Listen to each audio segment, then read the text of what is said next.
Hello, my friends, and welcome to Kurt Berglund's Baseball World. I am reporting to you from Denver, Colorado. This is day 3 of the Plaay.con tournament and convention.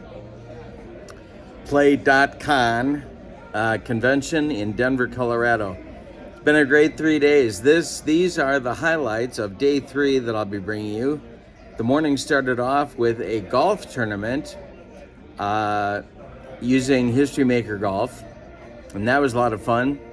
Then, once that was done, you will see a panel discussion at lunchtime where Steve Tower, Dave Gardner, and James Cash were all asked questions by Keith and by the group about the role of social media in our channels and in our hobby.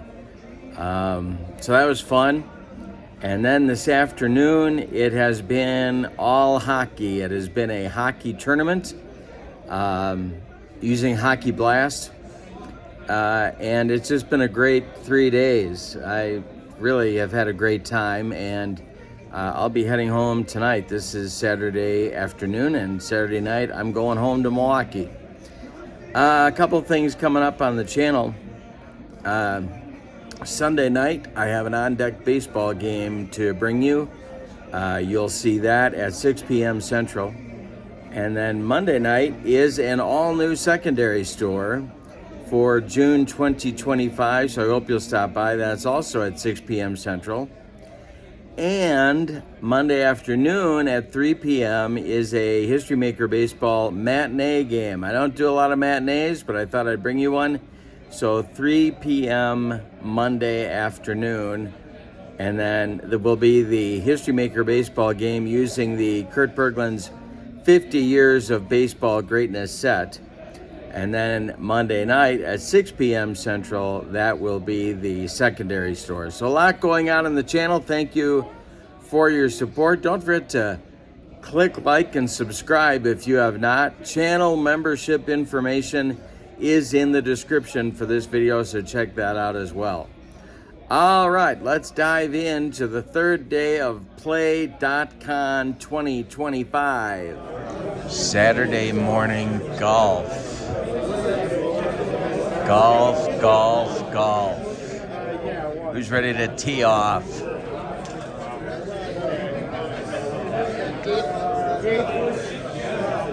I forgot.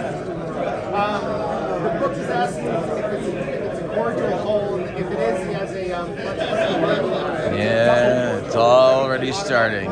Saturday morning golf. They're hitting the links. A lot of links. A lot of Saturday morning golfing.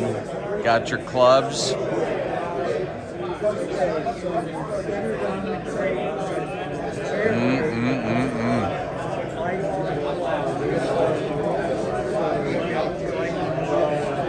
The only thing missing from this deal is the guy who always is in front of me in the next foursome, who shanks one right into the woods and gets so mad. My favorite thing about going golfing is not playing golf.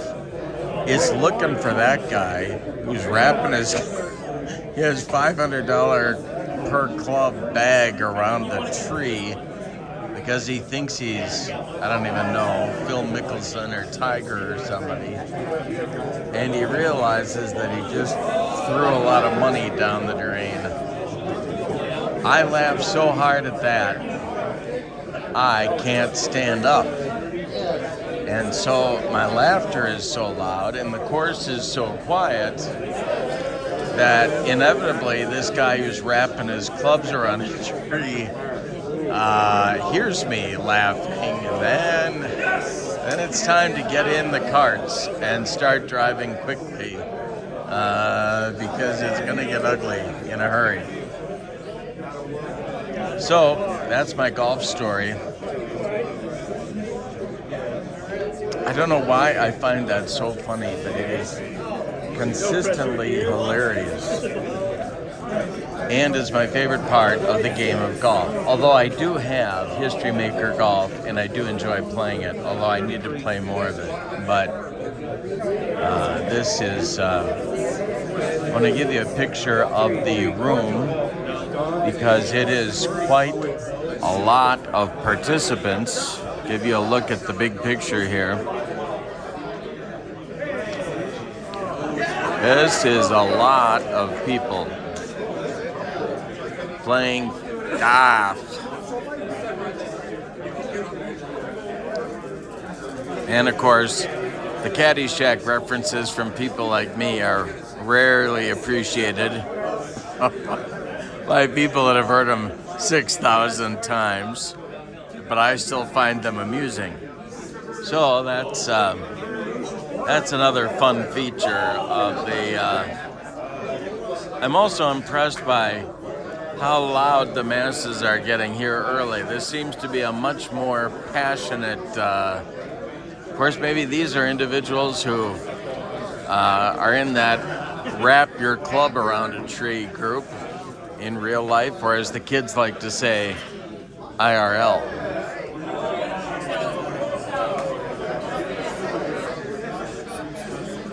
Yes. Who's ready to wrap their clubs around a tree?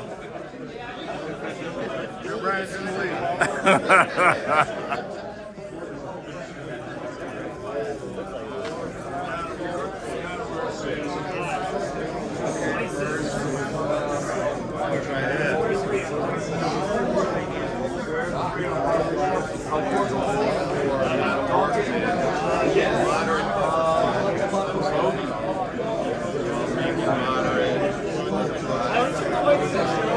See, if I'd have been Keith, what I would have done was create a dummy putt-putt course, and I would a miniature golf course, and distributed that as the course that everyone was going to play today, and watch the reaction.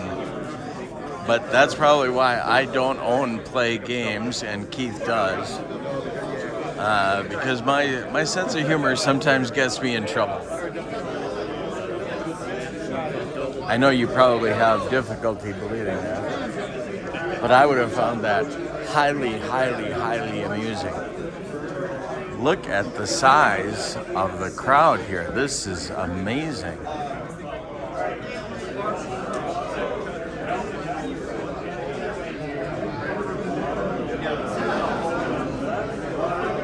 Now, I don't know if the obligatory beer cart is going to be making an appearance in our room here today.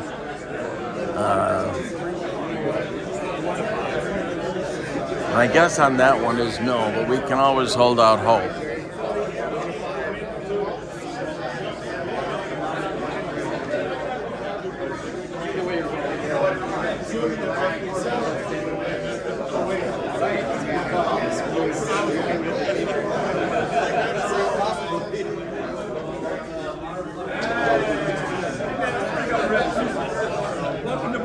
Moderate is 1-5.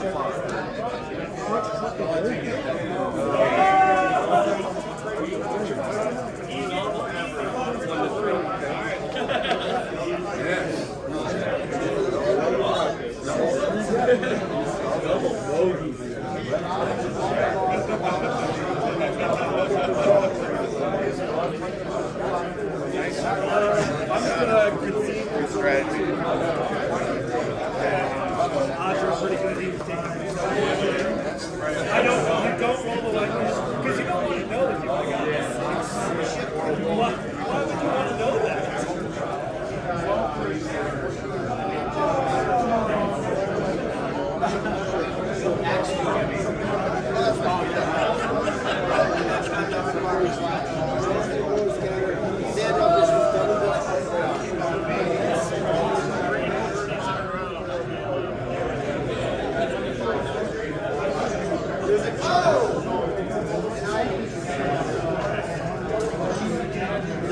Charts that come with it to make it easier.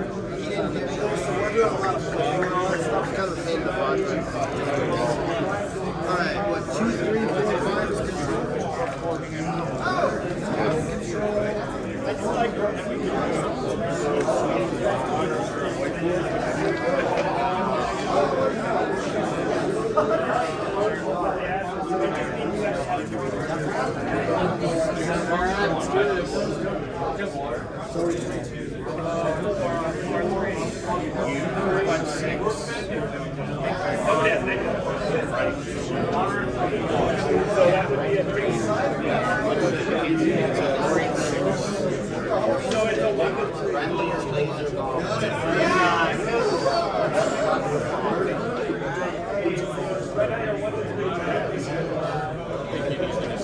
I always just green. We got her.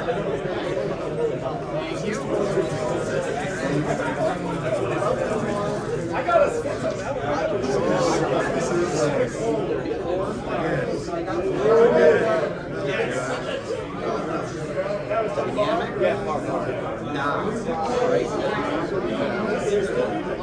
Now would you green die? It's not a hot dog. 234 is take drama.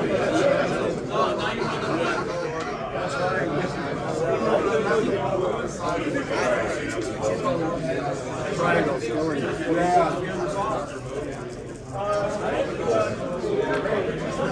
One. 155. Champions. Yes. Easy putt for birdie. You're gonna make that a game. Okay. Excellent. Birdie. That was the kiss of death for somebody.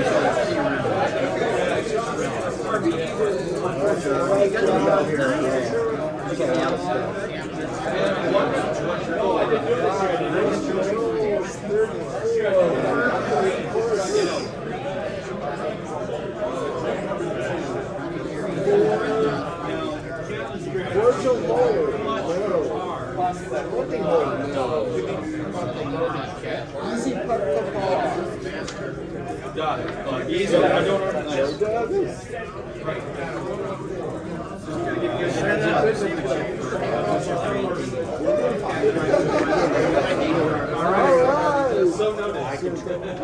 No, you can take your chip. Or attack the green. That went on chips. Give me some. All right. It's like right at the left.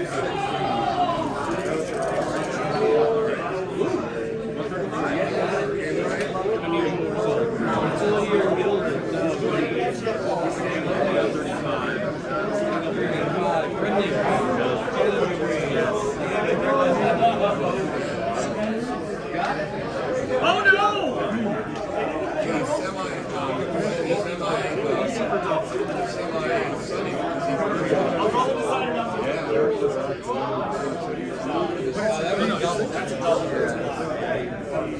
Yes.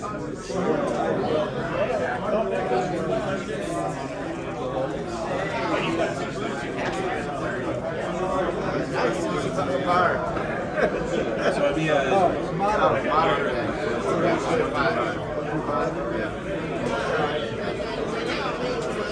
You can't go wrong today. When you're hot, you're hot. So this yellow sign always backs up your final frame. Yeah. Does that affect clutch fights? So some holes have that just laser suction towards the hole, and then there are some that are like in the And you said it doesn't affect? Yeah, clutches, whatever it is. And it wasn't worth the double dip. Right, so 66, rough is 1, and your hazard. So rough 1 is 3, hard 1. You're not going to work late, so it's going to be a pin shot.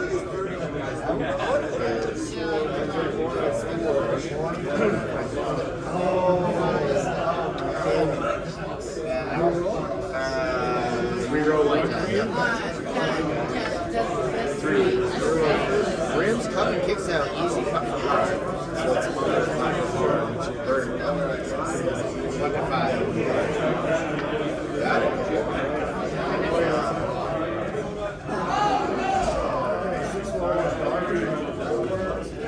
track. There's a controlled fairway, narrows in the landing area. There's bunkers on either side, so most golfers lay back off the seafloor. Amenable approach. Two tips. Well, like, how do you tell when the game is? We finished 18 holes. We're about 1/3 of the way.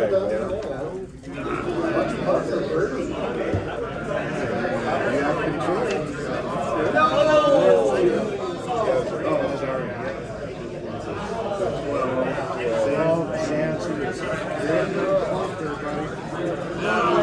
You're in the scene. Right in the lumberyard.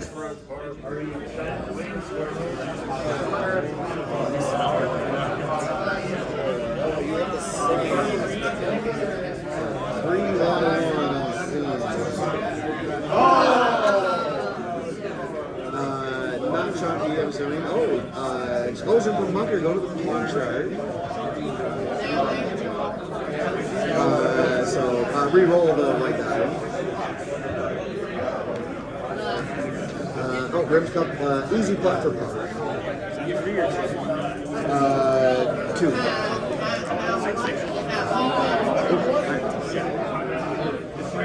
Indiana played, and we had that at 6 and Right.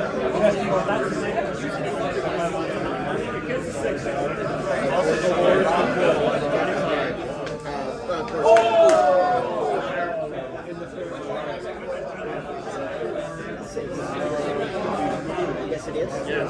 Much fun for par.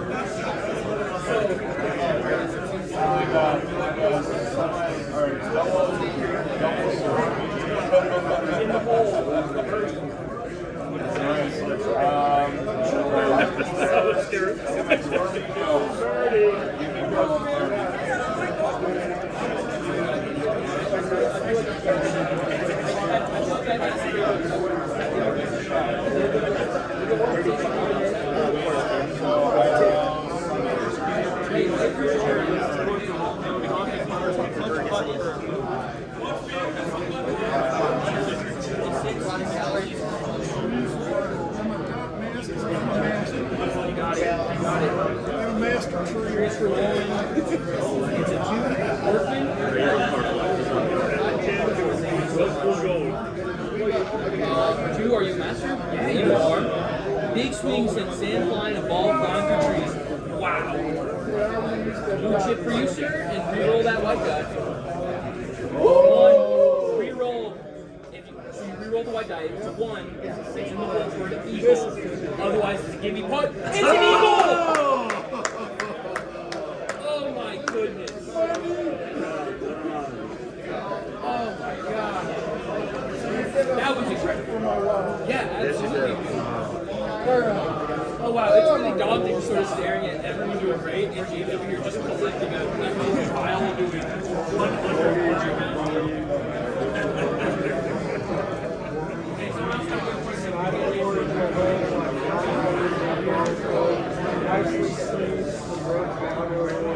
3.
Oh, we still got a long one left.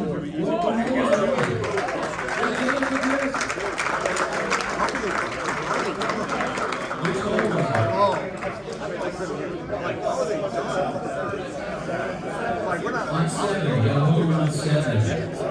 Next one is our second home run ever in town history.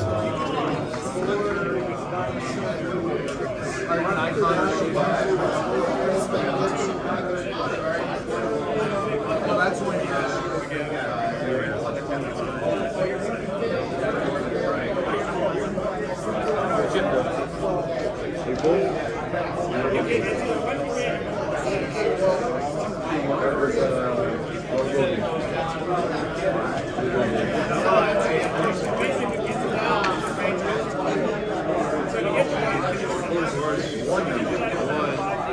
Not Donkey. Laser no, clutch putt for par.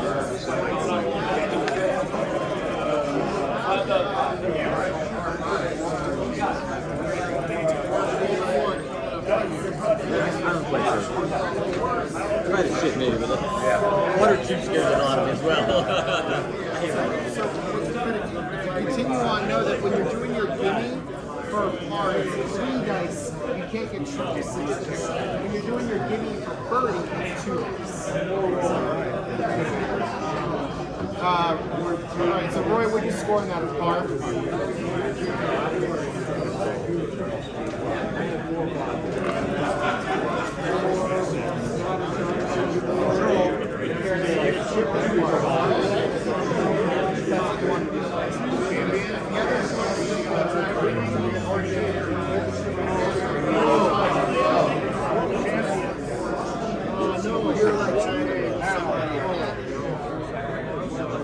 No. I messed it up. I was doing it based off of where we were through the whole thing. But I think it's always based off of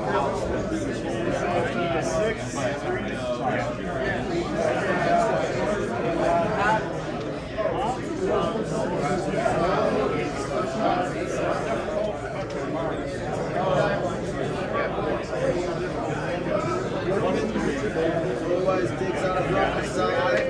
Second.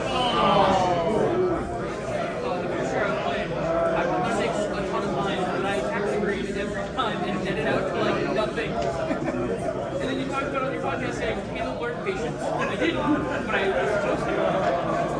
Okay. 3, 5, 6. Round of champion. Excellent. Easy friendly shot. Easy putt. 1, 2, 3. And birdie. No, it's a game lead.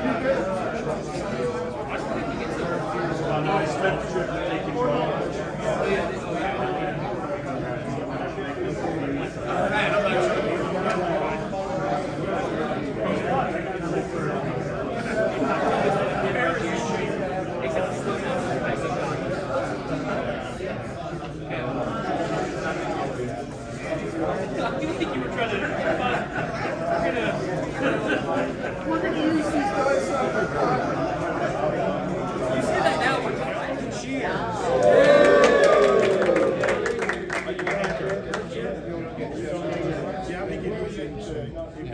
Did you catch it all in? Yes.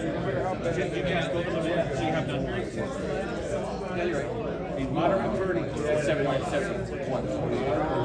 This is for the playoff. This is to make the playoff.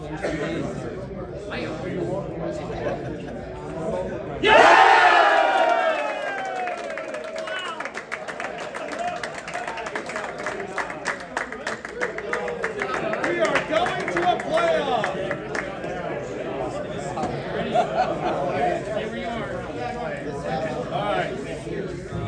So what you just heard was Harvey sinking a moderate putt for birdie hole 1 to force a playoff hole. Otherwise, like Harvey will. I think I still think we're waiting for scores from the other table too. So that may not be the final here. We want to have one playoff. Let's wait for the rest.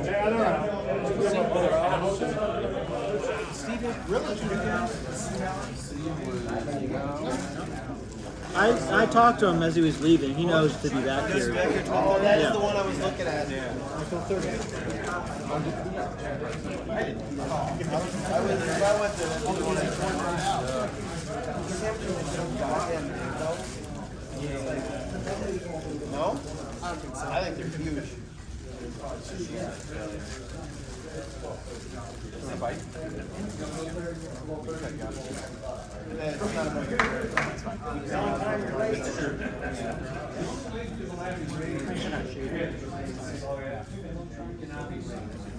The Dutch Crunch is definitely.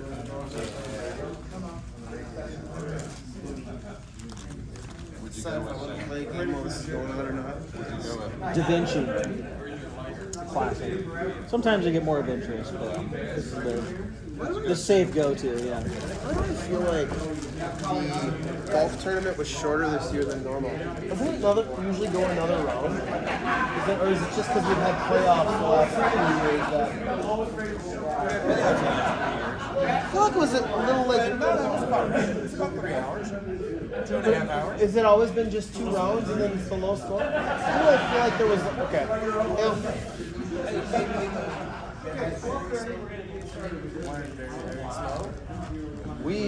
Once we pulled out the putting card from one of his games up there, completely fucking streamlined. All right, hey guys. They're not using a mic, so we need to keep it down. Are you recording? Be sure you just caught an F-bomb on this one. Okay, great. Whatever you... That's not me, it's Oh, then I don't care. Then I don't care. yeah, exactly. It's not my video. Kurt will just have to edit it out.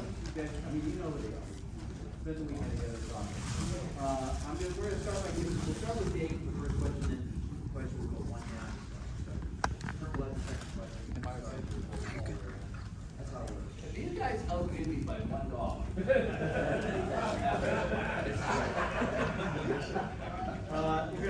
Buy that for $1.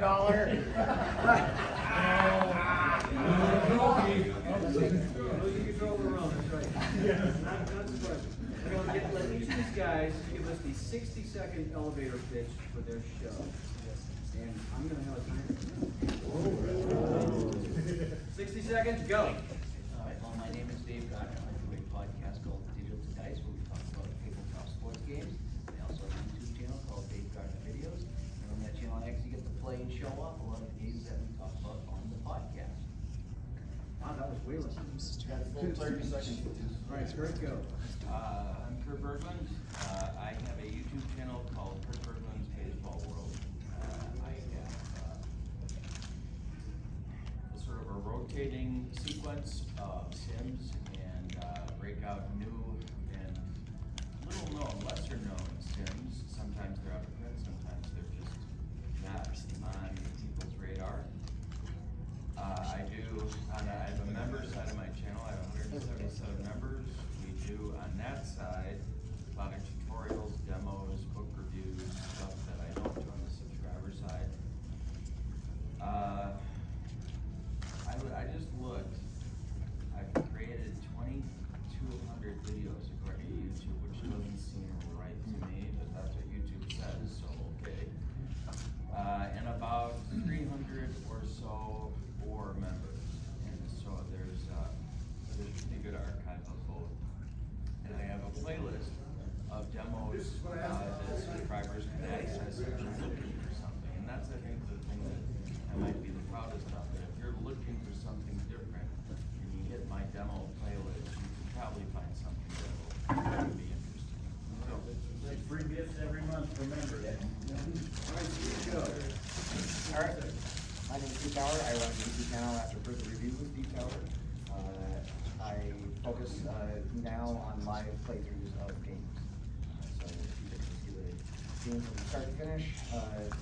Just roll the game. I do mostly focus on play games, but I rotate in games from other companies as well. I always like to say that I like the story element of these games, and I'm glad that there's people much smarter than me that handle the math behind that. Hi, I'm James Cast. I'm host of the Tabletop Sportcast. It is a podcast that is published every week. The content is mostly featured on project planning, as many of you probably have heard. Now I've also incorporated a lot of trying to do some game reviews, as well as interviews with developers, members of the community, other content creators. I have a seldom used YouTube channel where I will occasionally put some stuff out, and then also part-time contributor to Sports City Magazine, so I try to get in there quarterly to help ST Magazine too. Let's start with Kurt. Tell us about your most memorable episode. There's no time limit. I was thinking about that, and I guess the thing that strikes me when I think about that is that I was approached at an APA tournament last year by two brothers, and they came up to me and they said that their father lives in Georgia and he has stage 4 cancer, and he's in pretty bad pain most of his time, and the only thing he likes to do is to watch the channel. And I don't know how you hear that, and then so I guess my most memorable video is any video that people can connect with, and I just feel really lucky to be able to be in a position where A, I can help people enjoy a hobby that might take their mind off of something for a while, and B, help them make better choices for them about what it is that they're looking to purchase or not purchase, as the case may be. And so I guess those are my most memorable videos, the ones where I feel like I help somebody. Steve? Can I That's all it is. I get the following.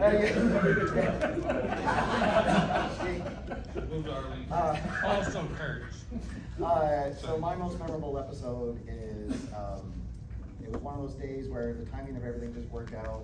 My wife took her kids out for the weekend to go visit her family, and I had the house to myself, and I decided to run a History Maker Golf tournament from start to finish. And it was one of those things, I just put it up and started streaming it live. I had no idea if anybody would tune in, but actually had like a really good gallery. And it was about a 3.5 hour long video, and I just took my time and had fun. It was with the 1981 Pro Set, and so it was awesome as I was going through it, like all of a sudden, like, oh my God, right? You know, like all these names coming back from my childhood. I would, people that I didn't know, I would just make up something about them, like it was a Conway, like, oh, it's Tim Conway's cousin. And it was just so much fun, and it was great to be able to show that, you know, up until that point, you know, I tried to play a full round, or a full tournament rather, of a golf game would have been, you know, a monumental achievement. But to, you know, show people, hey, no, here's a game you can do it in 3.5 hours. And it was just so much fun. Everybody in the chat room stayed for some reason. So yeah, I guess, yeah. That's the members only.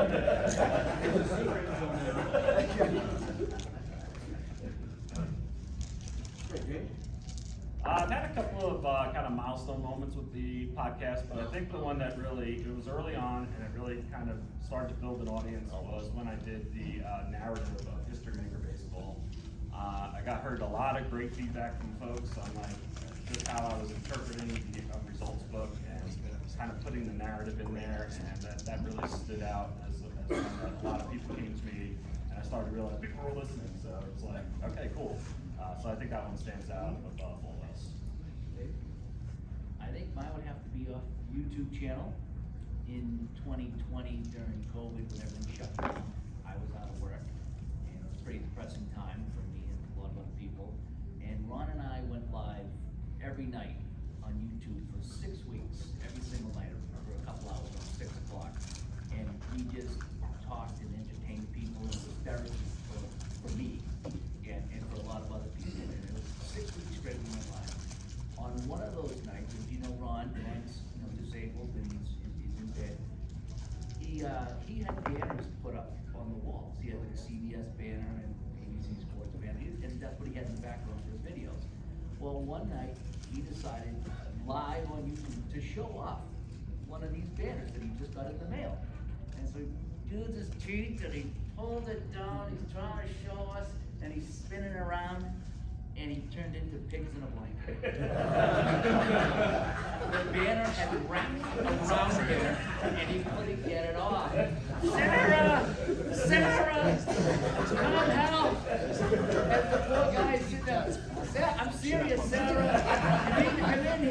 I said, oh, Ron, what did you do? And she's trying to unwrap this banner, and it's all live, and people in the chat room and stuff. And that became one of the most memorable moments that people still talk about to this day. Ron getting wrapped up in the banner. Is he a good sport about that? Is he pretty good? Like, Oh, cool? yeah. He was really, he still takes a ribbon about that, but it's all in good fun. Nice. I think it still is. I don't know which one it was. It was must be between March and May 2020. But yeah, he gets wrapped up in a banner. In fact, I need Jester. If you don't like Jester, he the next day he did a news report. He's like, I gotta report this. That's going on. We have some abuse of people like banners. Look at this video. He showed the video. Ron got wrapped up in the banner. He's like, can you believe this happened to one of our community members? This has to stop. and so yeah, the banner episode with Ron became. That's pretty classic. I like it. All right, I'll start with Steve. What content would you like to feature on your show, but have not yet done so? I'd really like to do shows with someone there with me live playing.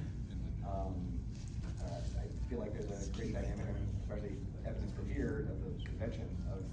It just adds a different element to a game when you're playing it with someone head to head.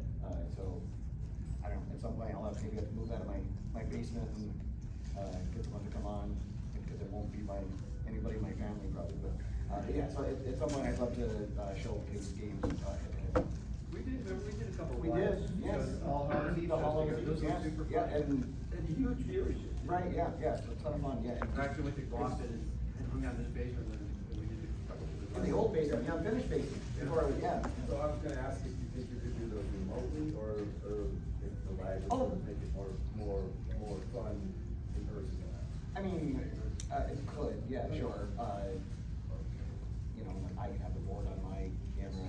I mean, yes, it's possible, but I feel like that sort of removes, you know, the element of having a two-man broadcast team up there. But yes, it's definitely an option for sure. I guess so, yeah.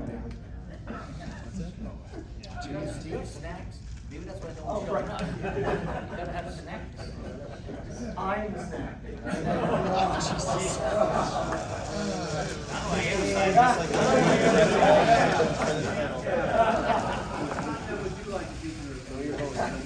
Yeah.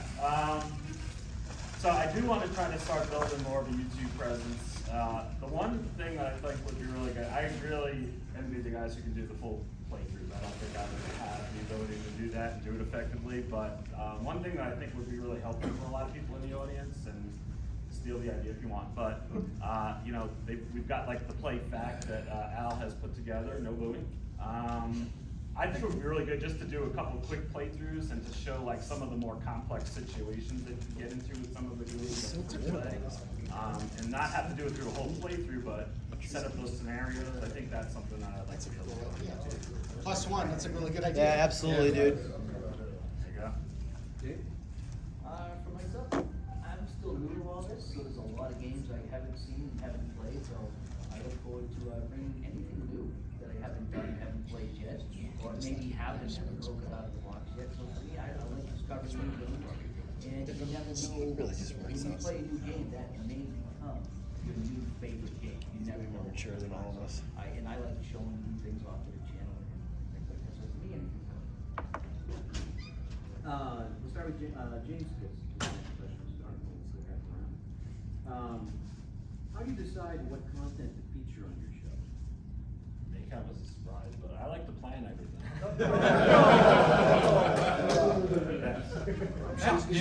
Shocking. Well, not that. Not at all. Yeah, so like for this year, for instance, it was December. I sat down. I had a rough time last year trying to come up with content as I was going through the year, and there were a lot of times where I was stumbling to get an episode plan. So this year in December, I kind of just sat down and said, I need 52 topics. Let's put them out there, and that's what I did as I kind of came up with a list. And I used a lot of the feedback I'm getting from the analytics, knowing that interviews really do well in terms of people wanting to tune in, and I enjoy doing the interviews, so I try to get one of those a month. I like to cover the game, so I try to get one of those a month, and then just piece in some topics and get feedback from folks. I think of ideas and I just kind of pencil them in, and that's how I come up with content. I was just reminded by Dave that I didn't hear you answer the previous question. So Kurt, you'll answer twice. You'll answer both questions. Okay. So Dave will go on how do you Side decide? sometimes it's something that goes on in my tabletop or the games I'm playing. Sometimes I find something new or it's work, or I run into trouble with something and I like to do a show on how do we get past this? We run into a stumbling block, or I read people's replays of what they're playing, and sometimes something will just strike me. It's like that's something we need to talk about. So a lot of times how I decide is I listen. I listen to what's going on in the hobby, in the community, and try to tackle things that people are talking about. All right, Kurt, you get two questions here. First of all, let's put this one we're working on right now. How do you decide what content to feature on your show?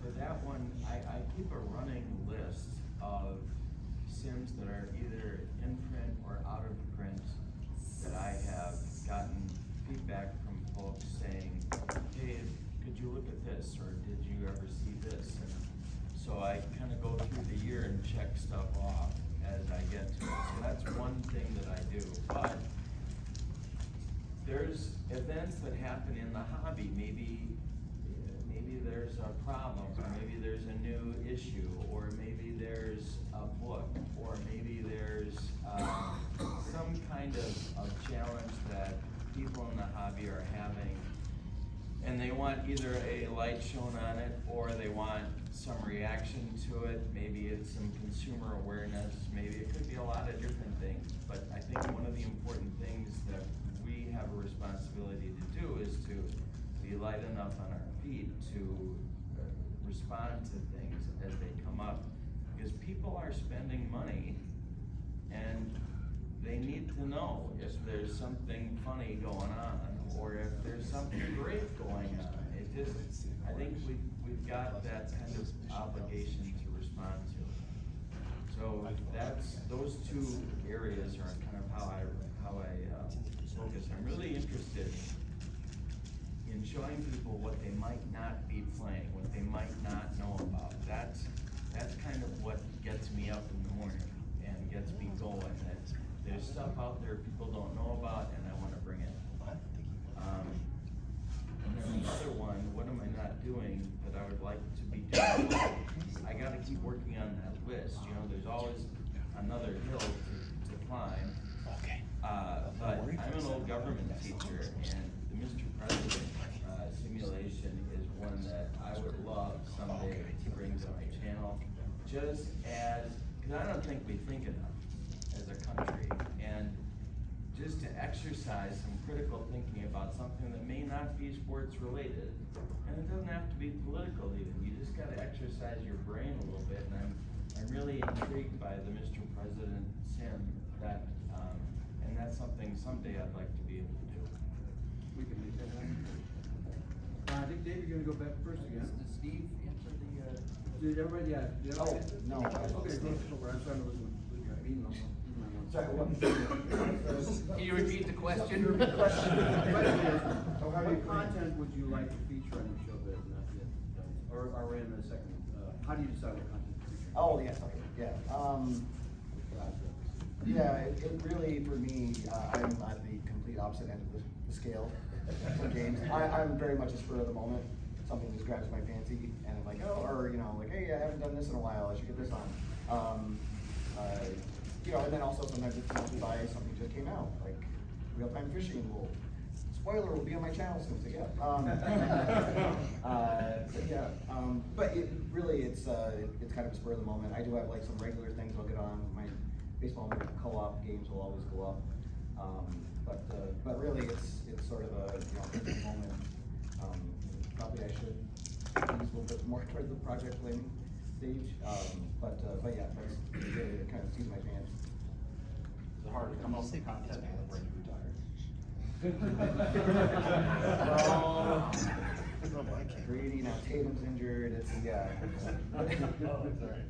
One more question for them, and then we'll, you guys have questions for whatever time we have left. What thoughts do you have about the future of social media for sport board games? Not necessarily the future of sport board games, stuff, but social media's role in sports, what do you thoughts about the future? What's our take? I think right now it's huge. Between Facebook and YouTube and Discord and all the other things out there. It's a way for people to communicate, it's a way to show off your games, it's a way to talk to people directly. And so, I think it's right now it's huge, and I think it's going to continue to be used for our great and what we do here. I can't see it changing unless social media changes in some way. And social media is good in that with everything else, but if you take the good of it, it really helps me in my channel to communicate with everybody here. So for me, I think it's a good thing right now, and it will continue at least in the short term. Sure. I'm optimistic about the future of the hobby. I think more than most people are, and that's a little bit ironic, I guess, if you know me very well, but I think social media there's this gap, you know. I think there are wonderful, the brightest minds are currently creating sims than have ever done it before. That creativity rarely goes into marketing. And so the problem is that we have these wonderful products and not enough people know about them, and that's where, to me, social media fills such an important role until the marketing effort kind of catches up. And but I think right now that's the thing. The social media provides the light for people to see what else is out there that these brilliant people are doing. And so that's I think that's an important thing. And we have to do it responsibly, and we have to do it professionally, and we have to do it well. But it's a really important role, I think, right now. So, what I think the future of it is, it's going to continue to make our our community even tighter, because I've connected with so many people through my channel that I otherwise would have never met, and it's it's good to know that there's other people out there that are playing games in their basement. So I feel like that's really a big part of social media and responsible social media going forward, is that you can see that your people are out there, that you're not alone, even if you're on the other side of the world.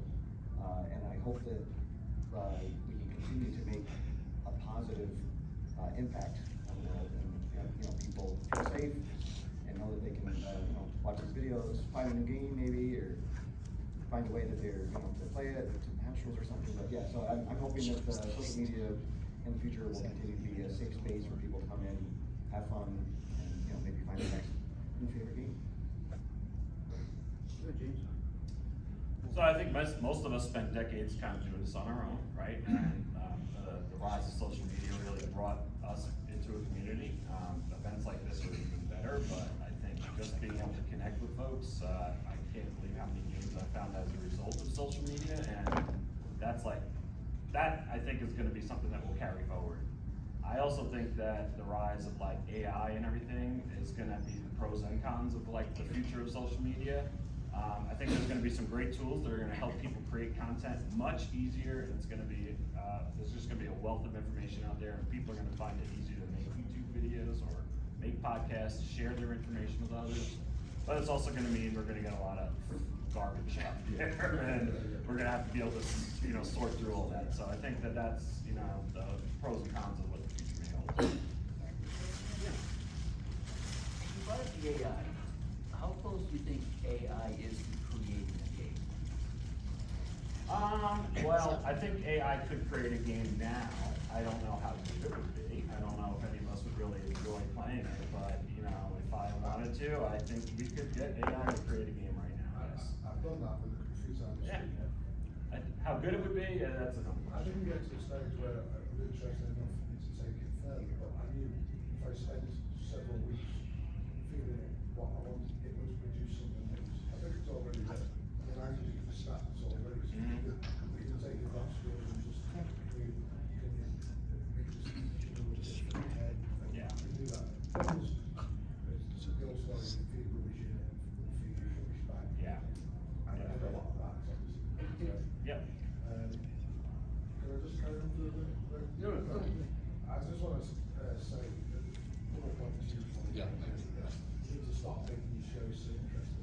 It costed me a lot of money. We won't sell a lot of money in that. But seriously, I was pretty good. What I love is that we're all bringing something different. So I gear my videos. I know here, I was talking to you, I love doing project plan, and you've helped me out so much. I love you did a replay for me, again, after a soccer. I watch you, you've got things, fantastic things that I gear my videos, watching for whatever I need. I just want to thank you for all the different things you bring, and you make the hobby so much more interesting. Yeah, we can do questions now, for the rest of the time that we have left. I just have a comment on AI. I used to think AI is just basically the kind that we access. It's probably mostly this, but I have a good friend who works for NASA, so I'm gonna explain what hasn't hit us yet. So we can do research very, very fast. And, we can just, if it's out there somewhere, the AI will find it and give you back your answer or create something for you and then ask you whether it's a thing or not. It can probably do something that's just as good as the information you give it, that you sort of say like this or better or something. But Ivan Kaplan is a high-ranking NASA rocket specialist who is involved in sending out rockets to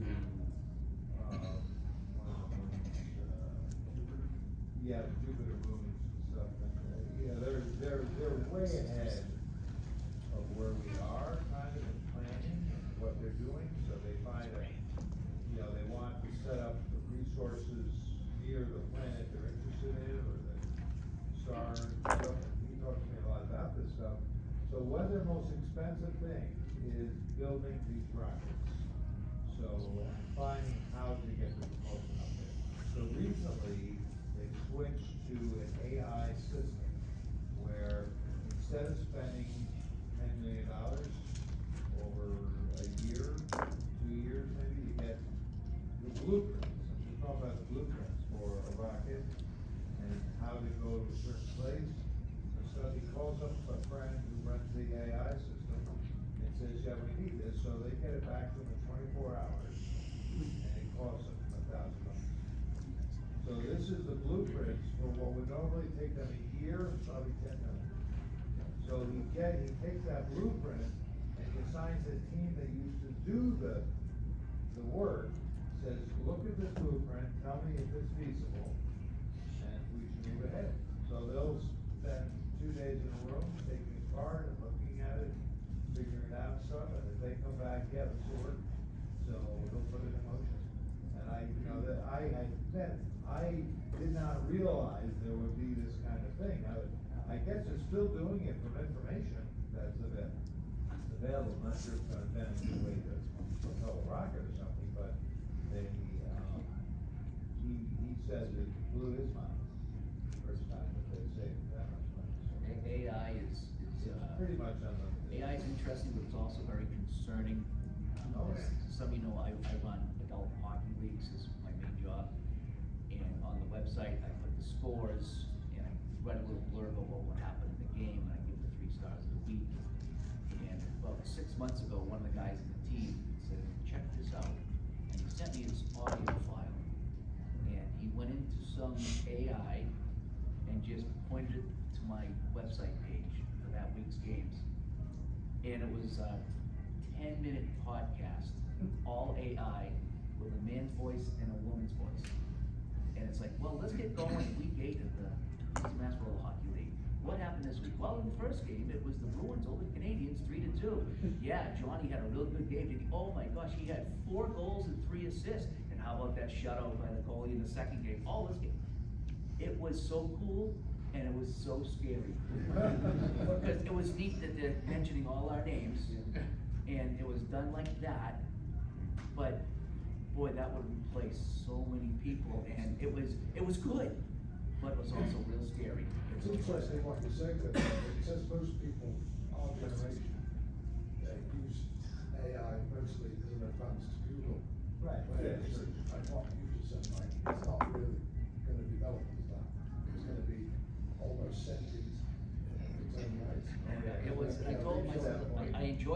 says it was very entertaining, but it says, at the same time, I don't know if I want to continue doing this. It's entertaining, but it's scary. I have a comment about AI, and then I have a question for the whole panel. The problem that I've found so far with AI is that you better know what, you can't just obviously copy and paste its answer, because you need to be able to know if it's right or it's wrong. If you ask it to write 100 words on 1983 Nebraska basketball team, it will give you information in there from 1982 and 1984 as well. And unless you know that that's incorrect, you don't know it's incorrect. So you do have to sort of, in essence, know more than AI to be able to trust what it's spitting back out at you, especially when you're dealing with a large amount of sports statistics, which it will inevitably be wrong almost every time in some way, because it's mass gathering.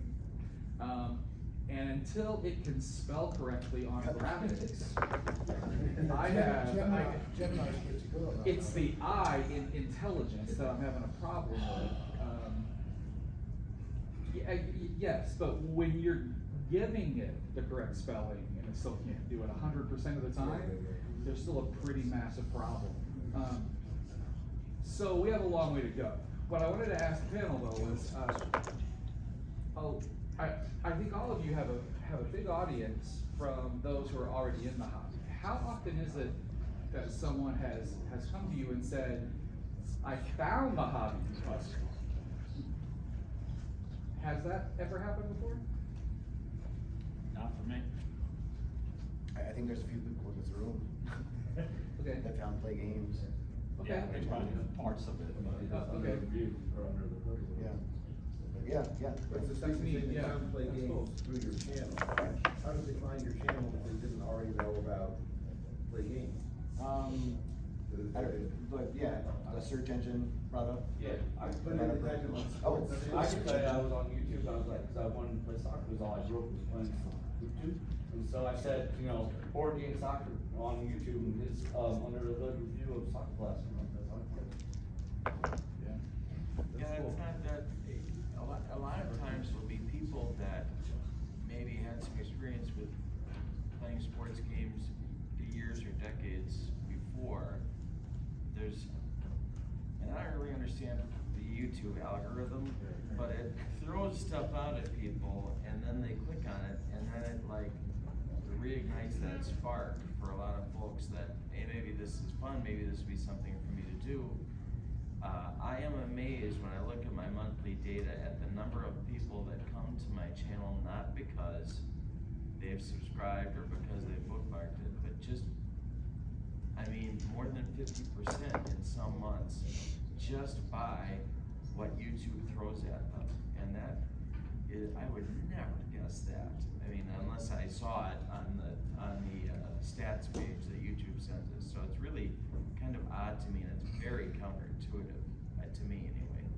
I agree that my channel, when I look at the statistics once in a while, it's gotta be 60 or 70% of the views are unsubscribed, which is weird for a channel like mine or ours, that we're so focused. We're not doing, general stuff all over. I do a couple of videos that I get a lot of views, like review of a shoe stretcher I did, And so people come in, they get the one-off, and they go home. But when you come to one of our channels, you're there for a reason. You're there for the hobby. So it's really odd to me to see how many views I get, and out of that, the small percentage that's actually subscribed to the channel. And so I always found that weird for a channel as specific as mine or ours. Well, I think you had a question, right? Do you guys watch each other's stuff? Ooh. Oh yeah. Oh yeah. All the time. I just, I wasn't sure if it's... I do anyway. Howard doesn't watch my channel. I listen to every 100 episodes of his podcast. That's a good one. It's 1-to-1. Anyone else? Yeah, I used to do more of it, but as I've expanded how much time I spend and how many videos I make per month, the time to do it is less. But I started my YouTube channel in sort of and the community on YouTube was a lot smaller in 2019 than it is now. But you pick up what other people are doing, and the only way to do that is by spending a lot of time watching them. So, but nowadays I don't spend as much as I would like to or wish I could. Okay. Thanks. Go ahead. Not to get into the larger topic about bringing younger fans on, but you guys are active on Facebook and YouTube, podcasts. Are there ideas about moving to other platforms in social media, TikTok or Instagram, or things that might grow the audience? I find TikTok to be a very difficult, and I've tried to do some things with it, and I know that in terms of marketing my channel to people that haven't seen it, that's the next place to go, and I'm just not very good at it yet. And when I taught, I didn't get attendance taken until 30 minutes into a class. I'm very slow on things, and so TikTok with a 3 maybe at the outside minute format is a very difficult thing. And so, but I also recognize that if I am going to grow the channel, that's the place to go. So whether I like it or not, that's got to be next. For me, I think I look at TikTok as a young person's thing, and I don't know how many young people would want to see an Apple hockey video per se. So yeah, I see what you're saying about growing it, but I mean, if I'm doing a hockey video, I'm not gonna go, to a fishing club, which is, I think TikTok is so far removed from what I do on my channel that I don't think I would gain anything. I mean, it wouldn't hurt to try, but at least with TikTok, I wouldn't. Maybe Twitch, it would be I was at Twitch for a while, but they don't keep the videos. They delete the videos, at least they used to. So for me, I think just right now YouTube. So I don't branching out these myself right now. I think an idea like James's of the specific moments in a game would go over well on TikTok. And that would then direct traffic to your YouTube channels. The exciting part. Like a highlights video. Yeah, or a highlights video, or you just cut your hour down to 4 or 5 minutes, but the Brady fumble,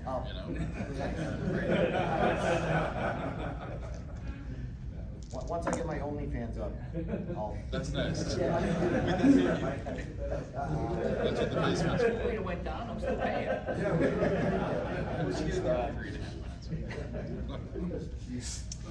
Panelists, you can only keep one game from Keith's Play.com company. Which game do you keep?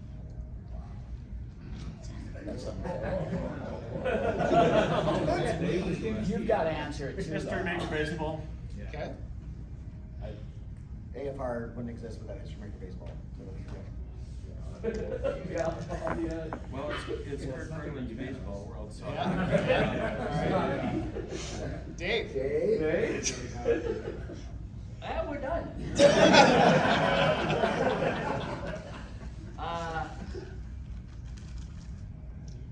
Boy, I tell you, I like most quite a bit. I would probably say golf.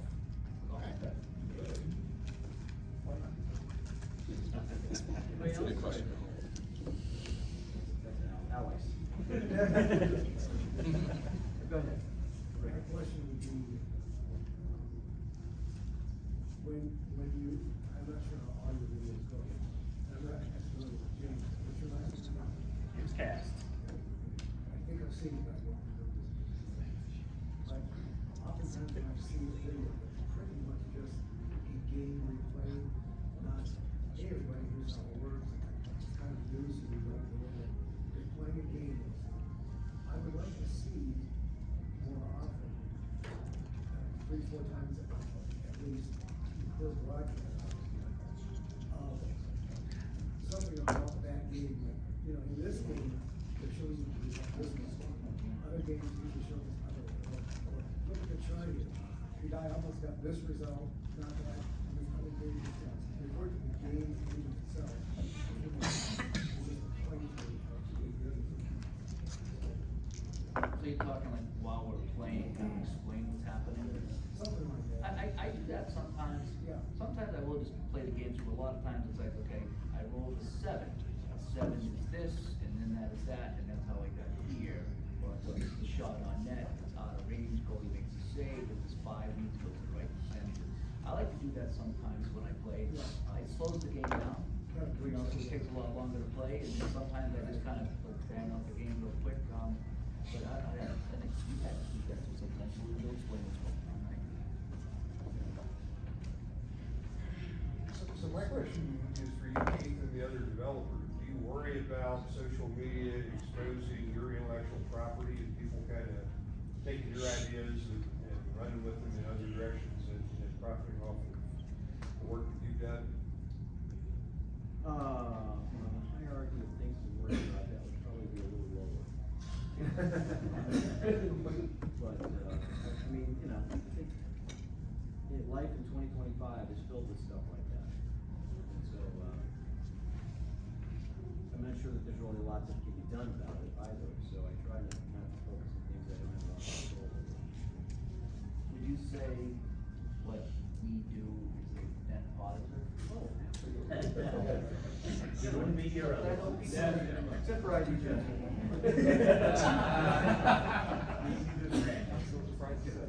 The thing is, after everybody does a rank on myself, Yeah, I think you sent my daughter to grab it. I think it's a big piece of the puzzle. But I just wanted to say, when we do stuff, at least in the beginning, I was afraid to show shots. I was afraid to show cards. I didn't want to give anything away. I didn't want to get in trouble. I didn't want someone to say, hey, you're showing off my stuff. It's costing me, you know. I was kind of concerned about that. And then finally said, I'm just going to show the game, and if they want to take it down, I'll take it down. So that's kind of what I was asking. How much are we giving away? Clearly a net positive. Do you know, Dave, when I where I live, it takes sometimes actually when I first got into what I really do. Even though I'm wrong with it, I like to, I'm a rules guy, so I like to study the rules and have the time the game comes, I'm all ready to go. The only game that I've ever not played on, couple of games, the first one is this one, but I find a lot of people play it, nobody shared those rules with me. I thought, wow, this must be a lot. It's true because I've done search in the internet just to see if it's showing me the truth. I couldn't find them anywhere. I couldn't find anybody's games. People share them. In fact, some people sent me their, that's why I'm not going to do it. Someone sent me someone's intellectual property a few weeks ago. Yes, I said, I won't use that, because, and I just found it interesting that I thought, wow, this is amazing. It must be, I know that the community, play community self-monitors. If someone drifts off and I've said it myself, someone said, this, on Facebook page, this is, so that's drifting there over to, and I think that's quite, very interesting. I do some videos myself, not to you guys, I try, copy a lot, but do, but, I'm always careful about it.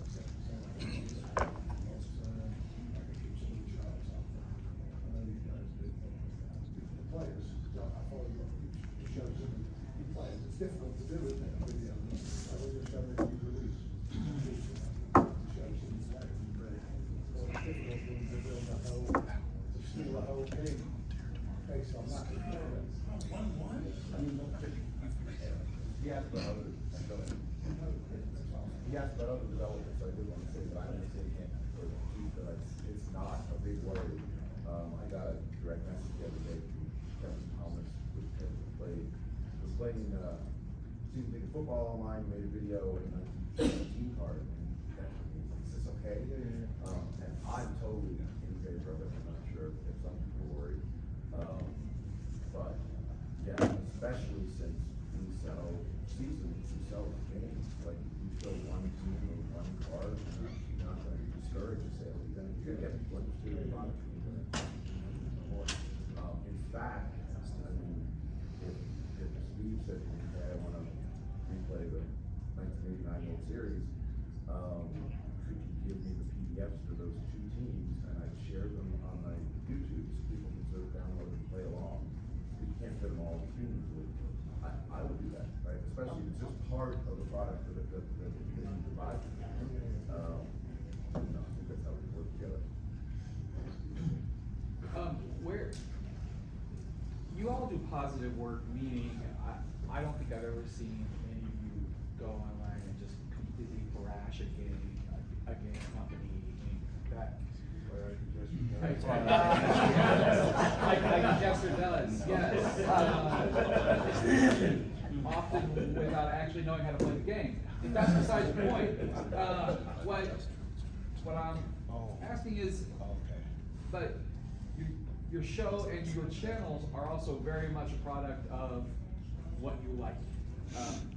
How do you handle when you get the inevitable, why aren't you playing X, Y, or Z? Because this is a great game, and why aren't you doing this? And why aren't you doing more of that sport or that game company? And how do you draw that line between not rudely saying, I'm not doing it because this is mine, and also wanting to sort of take ideas from the audience and sort of be accommodating, and where is that line for you?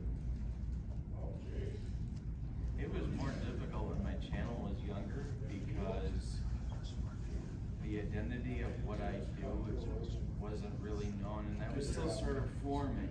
And now I think people kind of know what to expect from what I do, and so I get less of that than I used to. But the easy way to answer it is, there are so many other things to show that there just isn't enough time to do X, Y, or Z to the satisfaction of some, and that 99% of the time will be acceptable to the person who raises the question, because pretty much everybody knows there's not enough hours in the day to crank out the content, enough content to please the whole range of interests in the hobby. At least that's how I feel. Sometimes on my channel I'll be playing a baseball game, and I'll have one guy that'll consistently ask why I'm not playing this boxing game. Because I'm playing baseball. And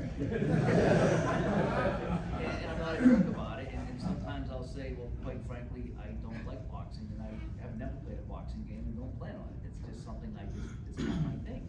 And sometimes someone says, well, why did you play this game? It's like, well, I have. I'm just not playing it tonight. And sometimes it's like, I don't have the game. You know, why aren't you playing X game? Because I don't have it. And maybe someday I will, maybe someday I won't. But a lot of times it's people, they just want to see you playing their favorite game, is what I find. And, yeah, never rude about it. And I just tell them I either have it or I don't. So the answer to that is, why don't you have a channel where you're playing this game that you love? That's how I got started. I was watching our Red Sox fan, and he started saying, Dave, why don't you have a channel? Dave, you need to be doing this.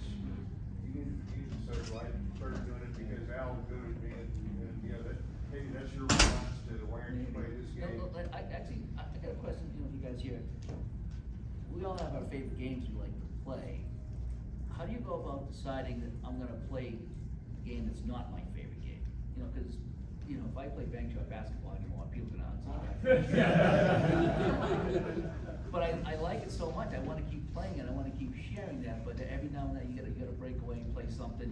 I'm not saying something you don't like, but it's something that, boy, I really wanna play this, but if I'm gonna go on live tonight, I should play something different. How do you guys decide what to play when it's not your favorite game? I always want to make sure that I've played the game enough that I can, showcase it properly.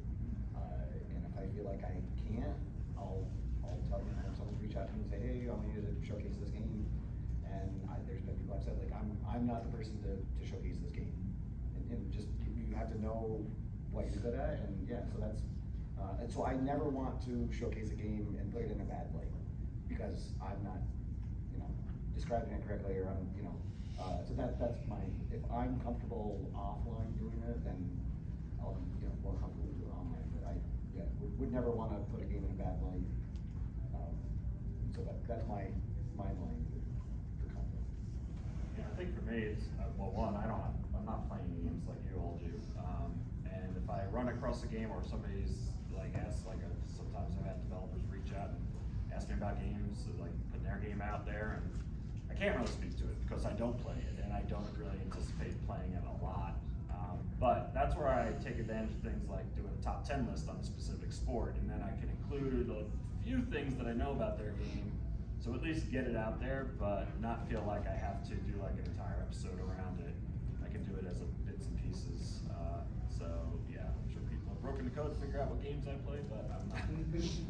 I always tell everyone I'm a gamer first, so I'm gonna play the things I wanna play, and usually when I find a game for a sport, I stick with that, and I don't do a whole lot else with other ones.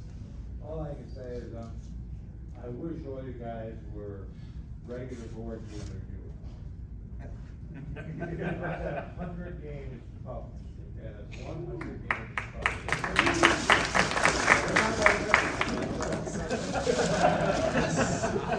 There's 10 or 15 out of 100 that I'm pretty proud of. And there's a few of those that I probably disagree with the reviewers. So in board game reviews, they can scorch games. They can scorch you, they can scorch the company. Tom Bassel has a problem with Eagle Griffin games. So the problem is that they don't send him the Tom Lacerda games for free. These are $200 plus board games, most expensive games there are. And but Tom Lacerda has a deal with Eagle Griffin where he does one a year. And for people that like that kind of game and can spend the time playing it, they take 4 or 5 hours to play. They're great. But getting the game to Tom Bassel doesn't mean it's going to be positive review. And they're not about to treat those, because those games are expensive. So do that. Well, we have that too, it's called the Delphi Forums. Yeah. I've had some myself mention on that Delphi Forum. Some of the people there know I'm in this hobby, and they'll comment on what my normal game. But I did want to mention something too, because I've been through this many times. You're talking about being afraid of showing elements of a game or something. So the law works this way, and the law is one thing. Of course, what you feel about it, or somebody taking something from another game. The moment games are published, the moment the game is published, the owner has no rights to anything mechanically in the game. Okay, those rights go away.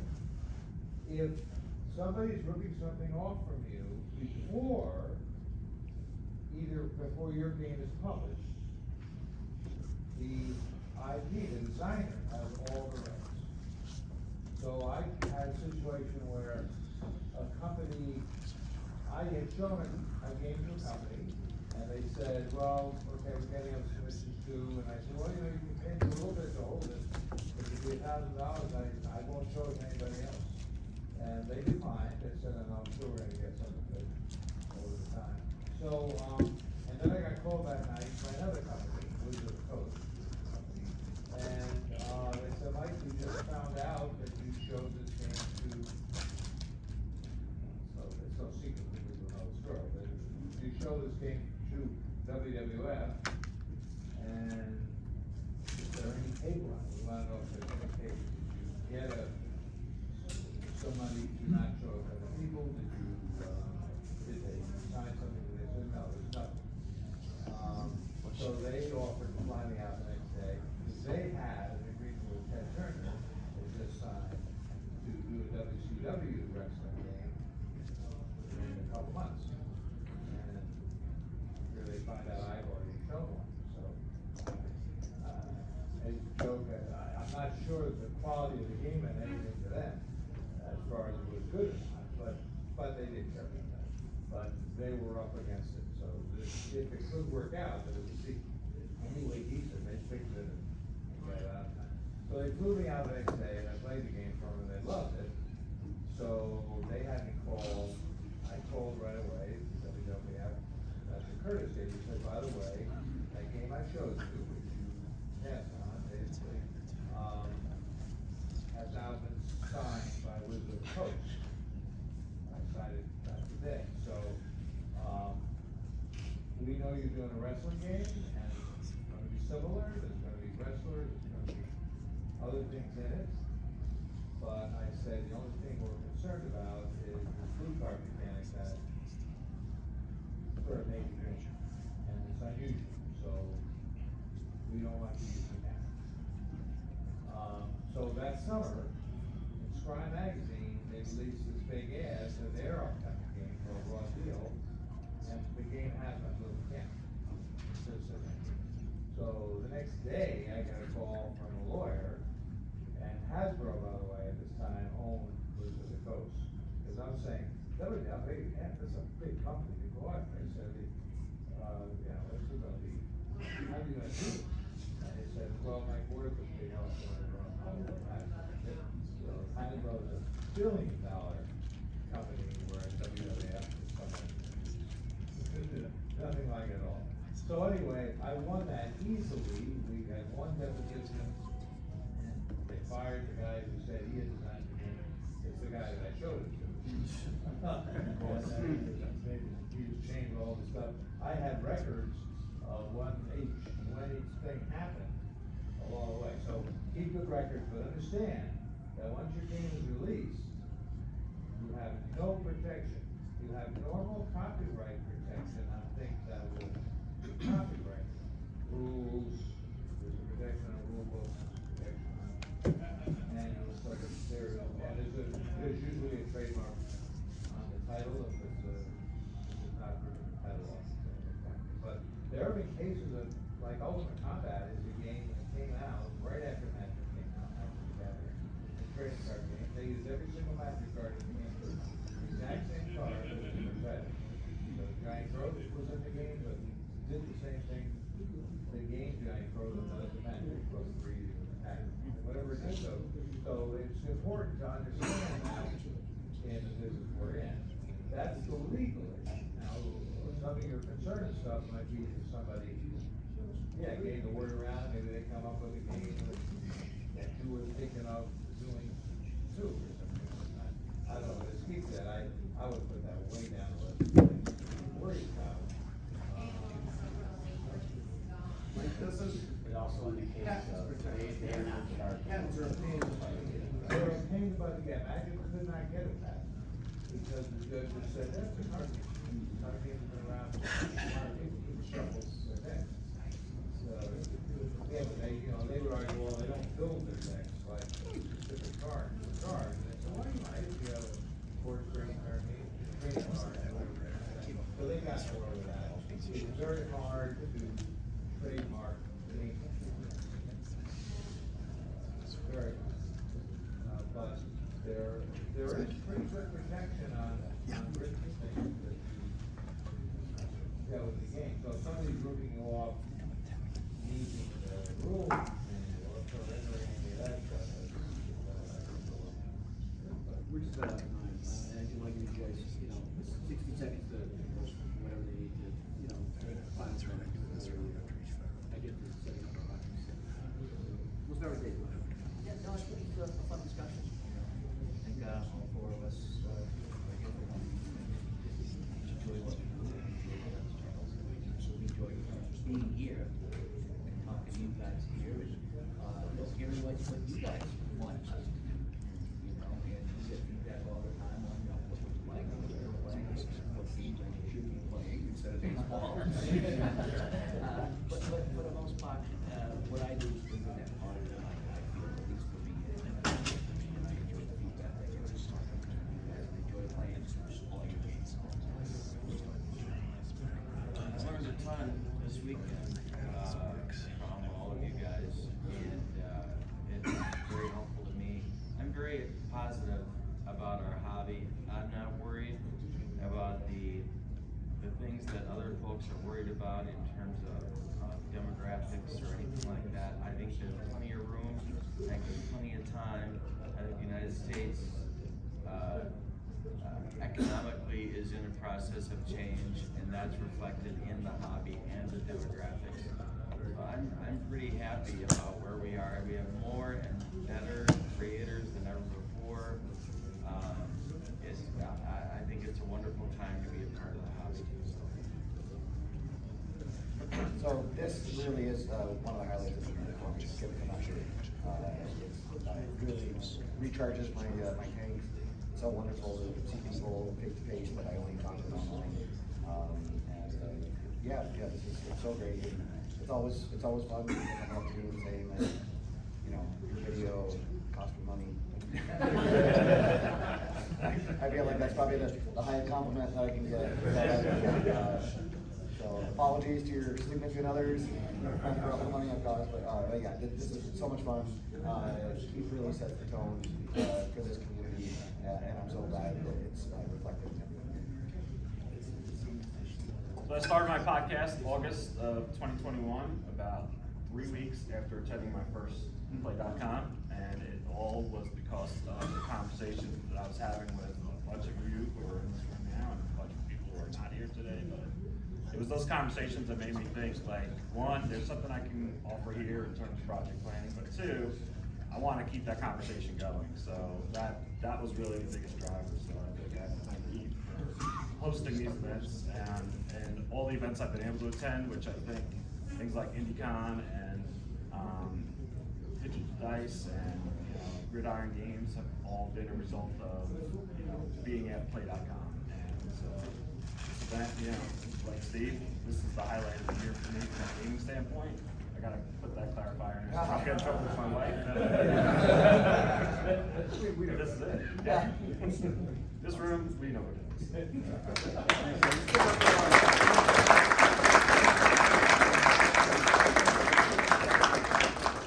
We'll play hockey in a half hour, mill around, and maybe ask you guys some questions on their own. Thank you. I thought I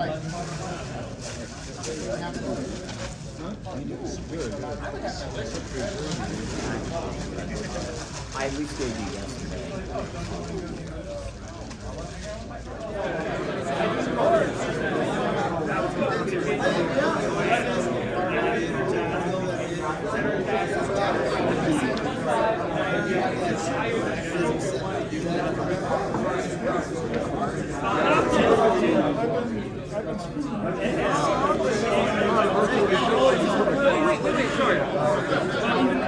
I don't score separate.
I will get the ball though.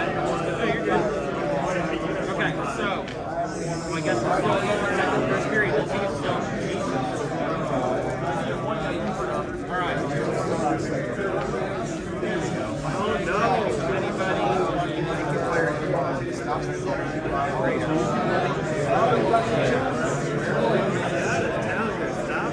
Lucky me. Oh, okay. Yeah, he moves to the bottom.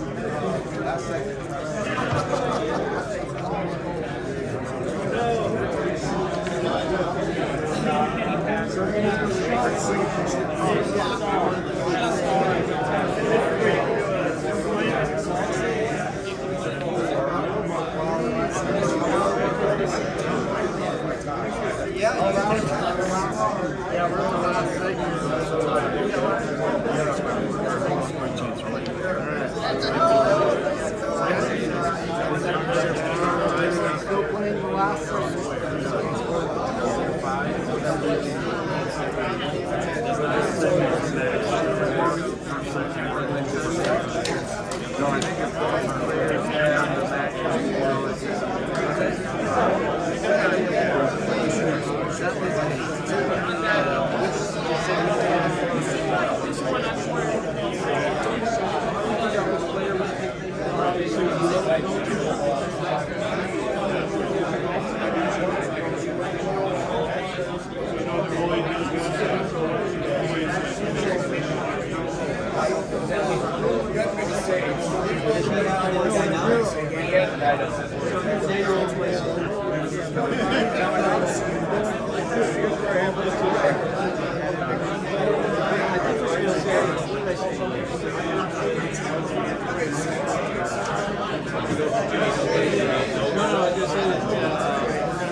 Right, okay, so if you went for 2, you would still be 1 through 6, but you would score, right?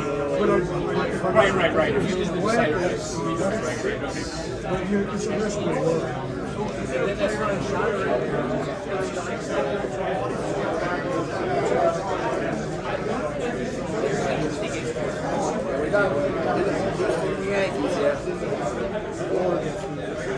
What's the score?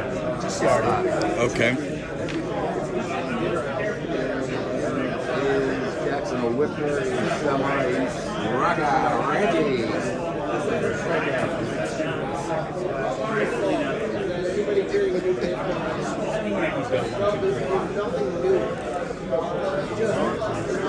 And I get to make the last scoring run, and even if I throw away a bad one, you get 1 point. Right? So like, you think it's See, which is why I find it very. It's such a very. Oh, 2-2? Yeah. We're winning our shootout right now. All right. So you need a choice player again.